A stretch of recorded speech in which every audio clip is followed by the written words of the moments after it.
अगर मैं values change करती हूँ इंडक्टेंस और रेजिस्टेंस की तो देखते हैं मेरा वोल्टेज सोर्स कैसे आता है।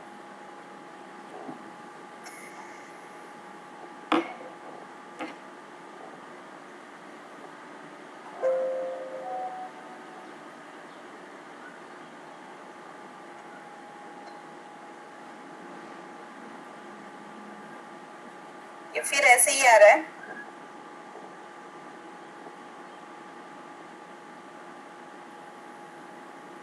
देखो, और मेरा करंट सोर्स ऐसे आ रहा है।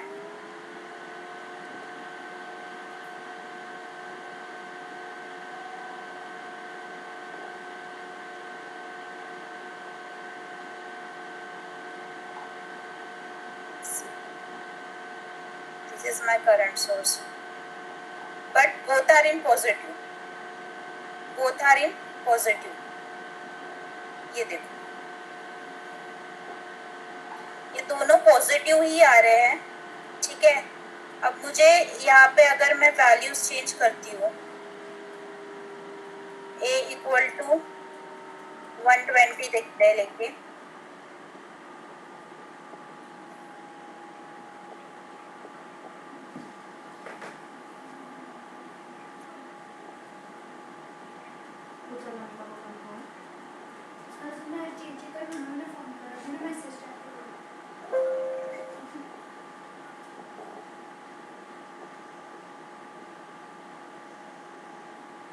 याद है निगेटिव में? Are you able to see this? Hello? Yes ma'am. हाँ, तो क्या हो रहा है, जैसे ही मैं अल्फा की वैल्यू 90 के ऊपर ले रही हूँ तो मेरा जो वोल्टेज है वो जा रहा है निगेटिव। अब समझे?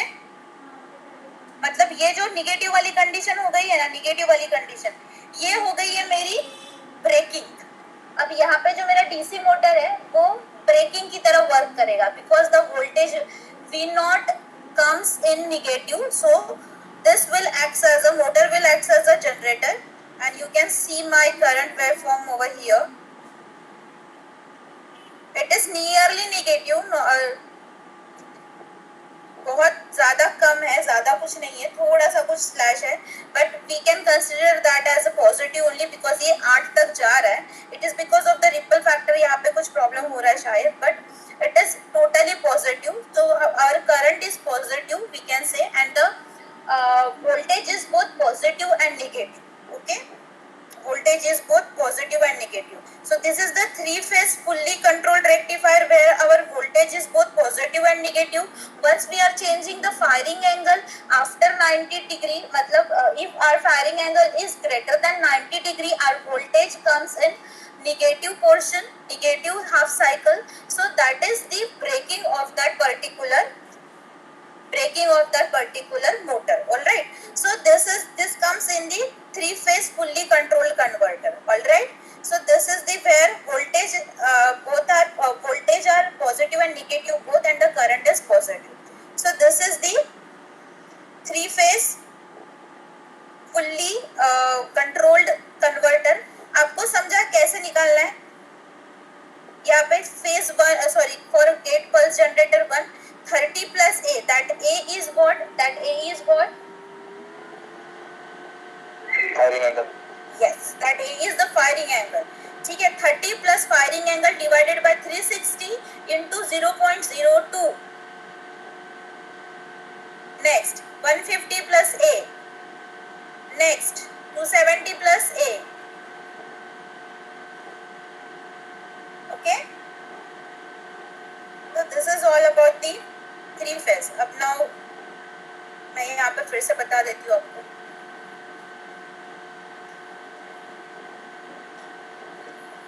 Okay.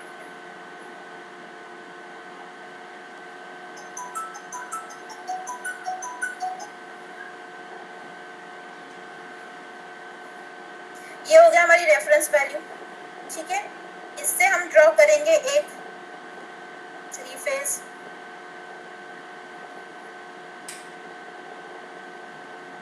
वन 120 डिग्री का, हम ये देंगे यहाँ पे अराउंड कुछ ऐसे आएगा।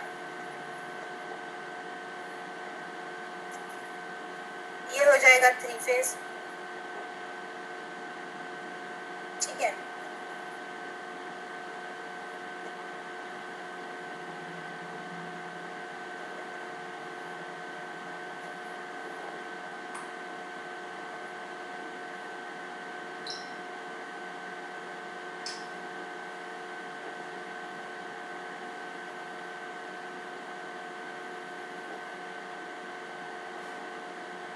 ठीक है, अब यहाँ पे मैं बोलती हूँ this one is 30 degree, this one is 30 degree, 30 plus 120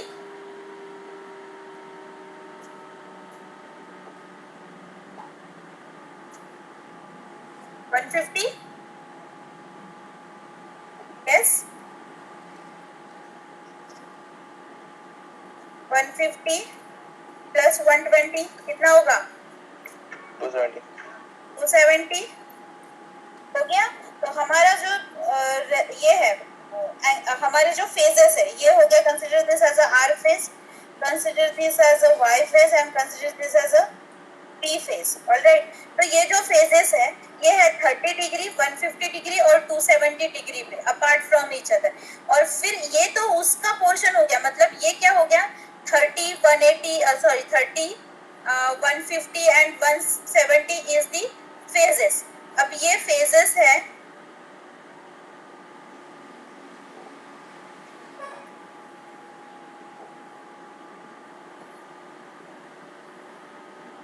okay.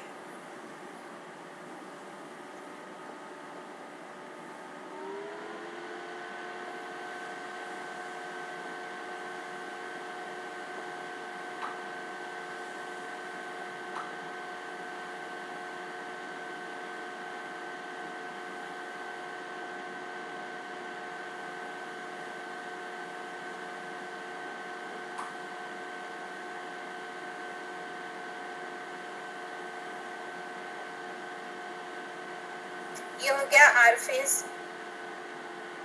Okay.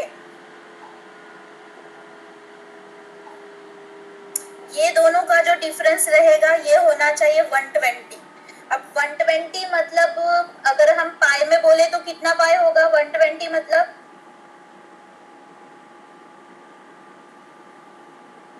हम्म 120 के इधर 180 के इधर मतलब 2 पाई से कम और पाई से ज्यादा मतलब कितना होगा? 0.1. हाँ 2.1. 2.1 क्या? Pi. ये पाई हो गया और ये 2 पाई हो गया।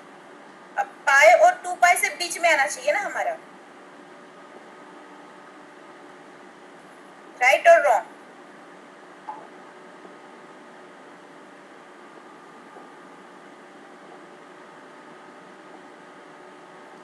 ये कंसीडर करो, ठीक है। और जो हमारा ब्लू है वो यहाँ से स्टार्ट होगा,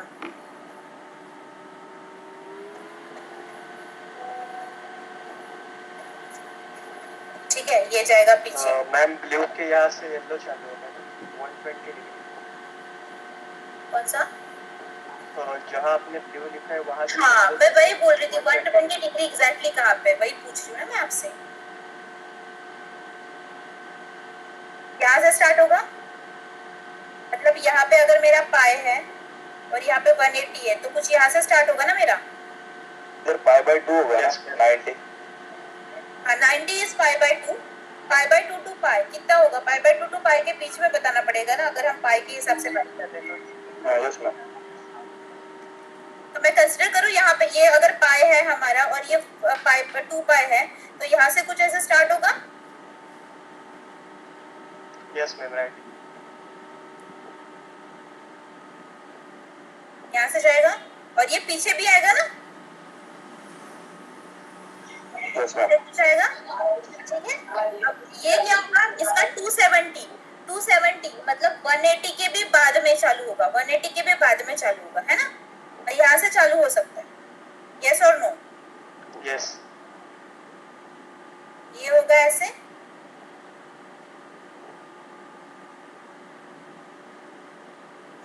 yes or no? It will be like this. Yes ma'am. Okay, so these are the phase shift 30 degree, 150 और 270। तो यही हमने एग्जैक्टली यहाँ पे लिया है, हमने यही एग्जैक्टली यहाँ पे लिया है, ठीक है। तो ये क्या हो गया, ये देखो 270 plus A.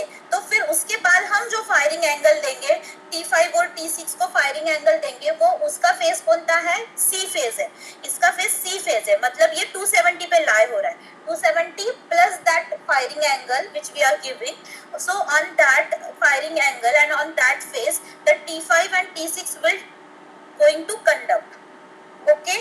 so as per that हमने क्या किया, ये यूज करने के बाद यहाँ पे ए करके दे दो, ओके। और फिर ए यहाँ पे सिमुलिंग पहले लिखो, सिमुलिंग एंटर करो, सिमुलिंग के बाद वो एंटर करने के बाद एक ब्लैंक आ जाता है, उसको क्लोज करो, okay. Then A is equal to 30, A is equal to 45, A is equal to 90, depends on that, depends on the different firing angle. You can actually able to monitor how our waveform will going to change gradually as per the firing angle, okay। If the firing angle is greater than 90 and gradually it is greater than 90, so that the waveform of the voltage will come in the negative cycle, okay। so that is, once the voltage waveform comes in the negative, it will start their braking condition, okay। so this is all about the three phase rectifier, three phase full wave, three phase half wave, okay। the half wave is still remaining, right? see, you can see here, this is the VA, VB, VC, इसको बोल सकते हैं VAB। इन दोनों का जो रहेगा, VAB कैसे रहेगा, इन दोनों के बीच में रहेगा VAB, okay. So that is the, ये देखो ये आ गया VAB, ये VBC, ये BC है। ये मैं एग्जैक्टली कैसे होता है ये मैं बताऊंगी आपको, ठीक है।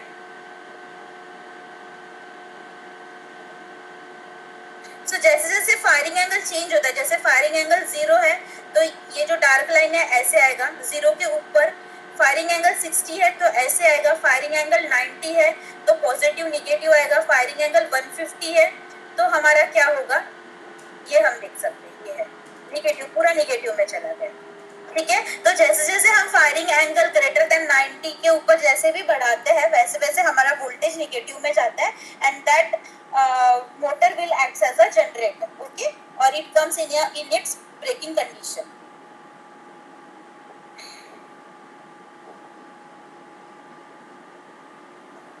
सी यहाँ पे लिखा हुआ भी है, ठीक है।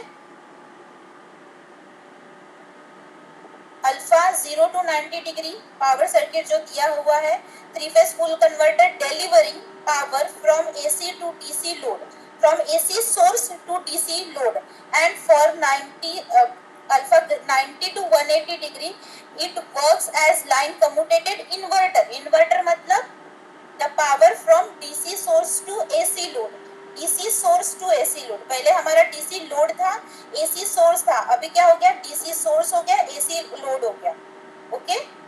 so it can work in the inverter mode only if the load has a direct EMF E, that is EB, due to battery or a DC motor.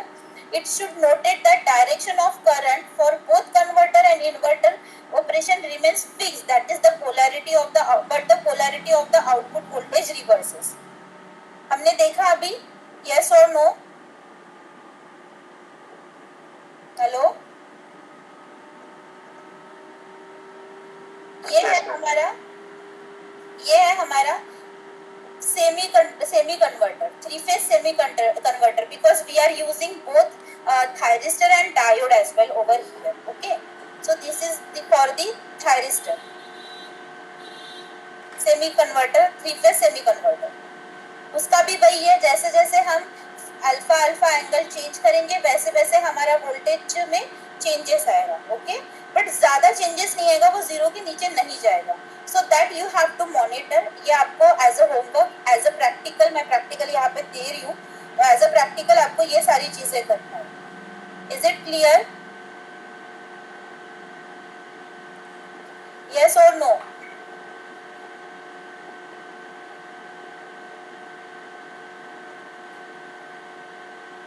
Yes, ma'am.